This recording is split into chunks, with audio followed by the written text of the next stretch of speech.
So, I mean, outside of being an artist, I've been involved with major labels my entire professional career. And I've continued to grow and develop in that way because I've earned that opportunity. So in earning that opportunity is allowed me a chance to develop and really learn how these systems work. And when I can, I pass that information on to my peers and we share information, but there's only a few of us now versus used to be a ton of us before. When you talk about diversity within the corporate culture, and again, I've been blessed to be in it my entire career, and I've seen it. I mean, when I got in the game, you know, there were heads of whole urban divisions, black and brown, on top of the regular pop divisions. A couple things. One, economics dictates the way the product flows, period, no matter what you sell. You're selling potato chips, you're selling cars, selling music. Whoever brings the biggest piece of the pot to the table is going to get the lion's share of the resources. And that's just unfortunately something we have to do, but deal with. But the other part of that is that people also need to understand when you give an opportunity, you can't blow it. And I won't say any names, but we've seen people, whether it be just because there was nepotism and they knew the right person, or who really knew what they were doing and got to that slot. But when they got to that slot, they ruined the opportunity. Overspending, misuse of funds, signing the homeboys or the wrong artists for the wrong reasons. And there's a saying that, you know, if you're the smartest person in the room, you're in the wrong room. And a lot of people do that. And I think that is part of our problem, like not wanting to feel vulnerable or be weak and say, well, I don't know anything about video promotion, so I'm not gonna hire somebody who's an expert in video promotion. Or I don't know anybody, and I don't really play instruments. I know how good music sounds in my ear, but I'm not gonna go hire a musician to be an A&R guy because they may take my job and my shine. And I think that has a lot to do with how we matriculated through the business. Now, when you talk about what's specifically going on today, I just really feel like the lack of opportunity is, and I say this all the time, and politically incorrect as it is, I don't think that the people in power think they know enough people of different descents who are smart enough and good enough to run these companies. Not that there aren't people who can do it, but I don't think they know them. And when you talk about entrusting billions of dollars, in some cases, into someone's hands, how you know them and your affinity for them, and more importantly, your trust in them, is how you delegate the responsibility. So if you didn't come up through the ranks and have, you know, someone who wasn't black or brown give you a stamp, I'll call it a rabbi to use a Jewish term, somebody be your rabbi who wasn't black or brown to matriculate you into the bigger circle, you don't get a seat at the table. And so they level it off and we'll give you a little bit, but you'll never get that larger opportunity unless you go out and do it on your own. And then it goes back to the crab in the bucket. Well, you had to starve and get your head beat and go and do it in the street and come back to get your just due. Now you don't help anybody else get there. So there definitely was a leveling off period in the late 90s, early 2000s, where the leadership for the past 30 years kind of literally died off and some just got extinct in the business. And then there was nobody to take their place. If you stop planting seeds, nothing grows. So now the well is dry and the soil isn't fertile enough to have executives specifically, and I would even say A&R people who can actually grow the business. You know, A&R, they're talent finders and they're record makers. It's a whole lot of talent finders, not a lot of record makers. On the executive side, there are a lot of people we always say who paperwork is their kryptonite. You can't be a good executive if you can't write a good memo. If you can't articulate your views, you can't articulate the vision for the company or the department or the artist. Promotion people get a bad rap because they say they're used car salesmen.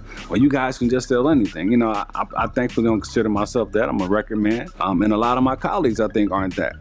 But when there's nobody there to break that perception, when I can sit in front of you, I know you're a numbers guy, and I can break down the analytics for you and show you what's what and why this particular project is important, and show you the trajectory of this record or this artist or where they came from or where they're going to matriculate to or what you've done in the past that looks like this and sounds like this and feels like this. That changes your perspective about me. And, you know, we talked about me being an artist, which I told you I hadn't really done a lot of talking about in the last 15 years, but the last 2 or 3 I have. It was an A&R guy who actually was an artist who told me, he said, dude, start telling people you were an artist and watch how they look at you differently. So it started to come up in the conversation, and it maybe isn't happening as fast as I wanted to, but it's at least showing a different side of me and some depth that people who hired me or looking to hire me hadn't thought about before. I just think it's a lot of it's a combination of a lot of things, but how we handle the resources and what we do with those opportunities has as much to do with what we get on the future as it, does to what's going on right now. When I look at the landscape and the future of our business, especially on the urban and hip hop side, I think it's the 80s and 90s all over again. A lot of independent artists, a lot of independent labels, small companies. Hopefully, as we talked about earlier, we'll learn to matriculate the business a little better. And the major labels are really going to be just kind of content providers and almost hubs. Hey, listen, you've grown your project to a certain point. Let us come in for a piece of your business. We'll help you get from here to here. You're at 40%, we'll get you to 80% market share, whatever that means. And I think, it's a travesty because one, the business isn't gonna die, but it's gonna morph and change to a point. If you really don't have an infrastructure and you really don't have a solid team behind you, or even a resource to go out and hire a solid team, you get left in the dust. On the inside of these companies, we're gonna have less and less qualified people to be able to say, that's good, that's not so good. I think that, the millennials, that's the big catchphrase, the younger people who are doing this. Experience, is life's best teacher, no matter what you're doing. Having a lack of experience will ultimately be your doom because you're gonna make mistakes. And especially when you live in an era where people discard old guard thinking as just useless, how do you grow your business? The record making process hasn't changed.